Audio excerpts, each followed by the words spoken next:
स्थिति में सारियों में विकृति बन जाती है, वह स्थिति जहां ये सम्यक प्रकार से स्थित नहीं रहती उसको दुख कहते हैं। ये सुख के और दुख की परिभाषा है।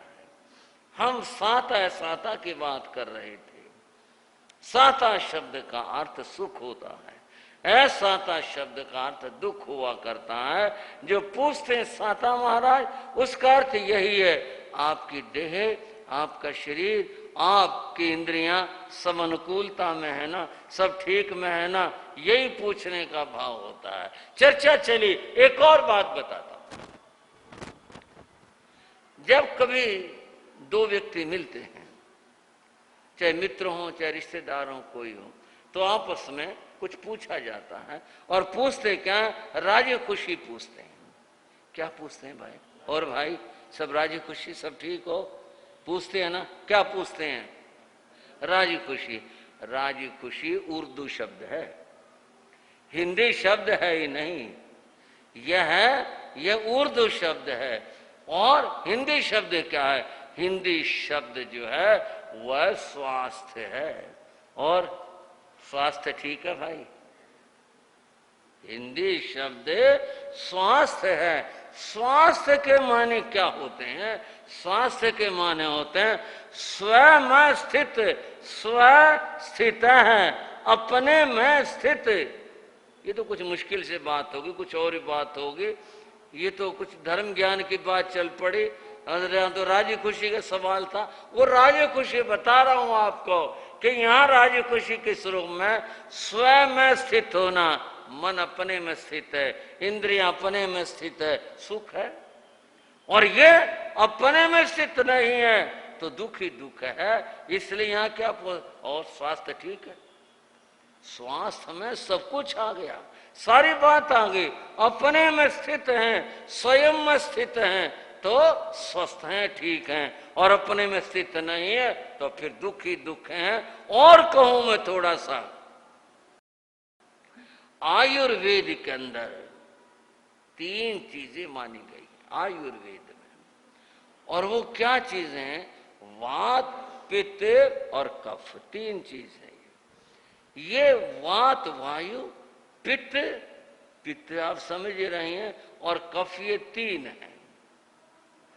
अगर ये तीनों अपने अपने में स्थित हों, स्वयं में स्थित हों, वायु वायु में, पित्त पित्त में और कफ कफ में, आदमी बिल्कुल स्वस्थ होगा, बीमार नहीं होगा। गड़बड़ कहाँ होगी? गड़बड़ तब होगी जब वायु पित्त में चली जाए या वायु कफ में चली जाए, वो उसमें चला जाए, वो उसमें चला जाए, वहीं बीमारी शुरू हो जाती है। वायु अगर कफ में चलेगी, जुकाम होगा ही होगा, खांसी होगी ही होगी, तकलीफ बनेगी बनेगी। क्योंकि कफ को उखाड़ने वाली, उठाने वाली चीज वायु थी। वायु उसमें चली गई तो उसको उखाड़ दिया तो कफ टिक नहीं रहा, अब वो बाहर होने की कोशिश कर रहा है, बीमारी होगी। बुखार की बात लो, पित्त के प्रकोप से बुखार होता है। शायद सोच रहे होंगे आज तो आयुर्वेद की व्याख्या चल पड़ी, अब जब अपनी बात कहनी है तो पूरी कहने की कोशिश करूंगा। पित्त के प्रकोप से, पित्त की अधिकता से बुखार होता है, शरीर में तापमान बढ़ता है। ये भी कब होता है? जब ये वायु पित्त में प्रवेश कर जाए, उस समय पित्त उफन जाता है और फिर वह रक्त आदि दोष उत्पन्न करता है और फिर व्यक्ति को बुखार चढ़ा करता है। अगर ये तीनों, फिर समझ लो, अगर ये तीनों अपने अपने में स्थित हों, आदमी बिल्कुल ठीक है। और यदि ये तीनों अपने में स्थित न होकर एक दूसरे में चले जाएं तो बीमारी शुरू हो जाती है। आयुर्वेद ने 3 बात कही और धर्मशास्त्र में 3 बात कही, मन वचन और काया। ये अपने आप में स्थित हो तो कोई खराबी नहीं, किसी तरह की विकृति नहीं। और जब इनमें गड़बड़ हो जाए तो फिर तो कर्म बंद है, फिर तो ऐसा है। मूल बात के ऊपर आते हैं जिसकी हम चर्चा कर रहे थे। चर्चा यह थी वेदनीय कर्म की। वेद का अर्थ यहाँ पर अनुभूति है। जो 2 अर्थ हमने किए, ज्ञान अर्थ किया और हमने एक पहचान अर्थ किया। यहाँ जो अर्थ है वह है अनुभूति। अनुभूति किस रूप में? सुख रूप में और दुख रूप में। यही सुख और दुख की परिभाषा भी की गई थी। अपने में स्थित है तो सुख है, अपने में स्थित नहीं है तो दुख है। यही स्वस्थ और अस्वस्थ की परिभाषा थी। तो यहाँ बात क्या बनी? बात यूं बनी, साता वेदनीय असाता वेदनीय, ये दो भेद वेदनीय कर्म के हुए। तो फिर बात यूं है, किसी को साता देंगे तो साता प्राप्त होगी। जो बीज बोएंगे वही उगेगा। किसी को असाता पहुंचाएंगे तो फिर वही पैदा होगा। अगर कांटे वाला कोई बीज बोया गया है, पेड़ जो पैदा होगा कांटे वाला होगा और हमें उसको सहने के लिए तैयार होना चाहिए। और यदि वह हमने साता रूप में बोया है तो सुख होगा। भगवान ने कहा, गोयमा पाणाणु कम पाए, जीवाणु कम पाए, भूयाणु कम पाए, सत्ताणु कम पाए, जाव गोयमा जीवाणु सायावी निजं कम्मं कज्जन्ति। इनको सुख पहुंचा करके इन सारे जीवों को, तरस को भी, स्थावर को भी, सूक्ष्म को भी, सबको सुख पहुंचा करके सुख मिलता है। अब हम कहां पर आए? सुख दिया सुख होता है। अब हम यहां आए। सुख देने से क्या प्राप्त होगा? सुख प्राप्त होगा। और दुख दिया दुख होए, और दुख देंगे तो दुख होगा। आप हणे नहीं और को, आप हणे ना कोई। हम अगर किसी को नहीं सताएंगे, कोई हमें भी नहीं सताएगा। क्योंकि जो हम कर रहे हैं उस क्रिया का ही तो प्रतिफल कर्म रूप हमारे को मिलना है। इसलिए जो दूसरों को सुख देगा वह सुख को प्राप्त करेगा। एक बार बड़े मजे की बात हुई। किसी स्कूल में एक बात की थोड़ी जांच और खोज की गई। जांच और खोज क्या थी? स्कूल में कई बार गड़बड़ हो जाती थी। कभी किसी की चोरी हो गई, किसी का नुकसान हो गया, कोई चीज तोड़ दी गई, कुछ हो गया। अध्यापकों ने इस बात का पता लगाना चाहा। पता कैसे लगे? कौन बताने लगा? कभी किसने किया ये काम? बच्चे भी जानते उससे दुश्मनी हो जाएगी, मुश्किल हो जाएगी। प्रधान अध्यापक ने एक तरीका निकाला। और तरीका क्या निकाला? सारे बच्चों को बैठा दिया और सबसे कहा, भाई एक एक कागज ले लो। सबने अपने कॉपी से कागज ले लिया। और लेने के बाद में प्रधान अध्यापक ने कहा, अब सुनो, तुम्हारे विचार से गलत लड़का है, जो भी कोई है, जो तोड़फोड़ करता है, चीज उठाता है, चोरी करता है, उसका नाम लिख दो। तुमने अपना नाम नहीं लिखना, भाई किसने लिखा? कुछ नहीं, तुम उसका नाम लिख दो और उसकी पुड़िया बनाओ और ये ड्रम रखा इसमें डाल दो। किसी को कुछ नहीं पता चलेगा। भाई हमें ये पता चल जाएगा वो कौन लड़का कैसा है। उसका नाम लिख दो, अच्छा बुरा आगे लिख दो। भाई जो भी नाम लिखना लिखो, बुरा अच्छा जो तुमने लिखना है वो तुम लिख दो। एक मौका मिल गया दुश्मनी निकालने का। अब तो कुछ बात होना, लिख दो नाम, फंसेगा, इसका नाम लिख दो।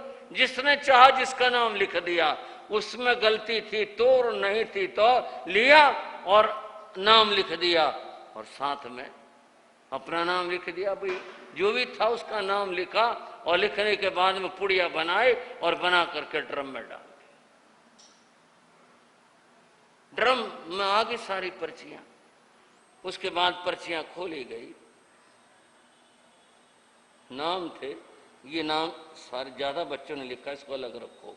ये नाम कम बार लिखा गया, इसको अलग रखो। ये ऐसा किया गया। एक पर्ची ऐसी निकली जिसमें किसी का नाम नहीं था। सारी पर्चियों में, सारी पुड़ियाओं में सिर्फ एक पुड़िया, एक पर्ची ऐसी निकली, उस पर किसी का नाम नहीं था। और तो अध्यापक ने ठीक रख दी, छांट ली। भाई जिसका नाम सब लड़कों ने लिखा, ज्यादा ने लिखा, निश्चित रूप से लड़के गलत होंगे। पर ये क्या मामला?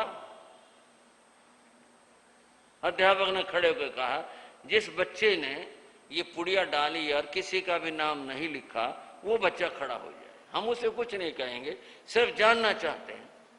और वो बच्चा खड़ा हो जाए जिसने खाली कागज डाला है, क्या सोच कर डाला है, क्या समझ कर डाला है। वो लड़का तो खड़ा हो गया, उसको बुलाया, भी क्या सोच कर डाला।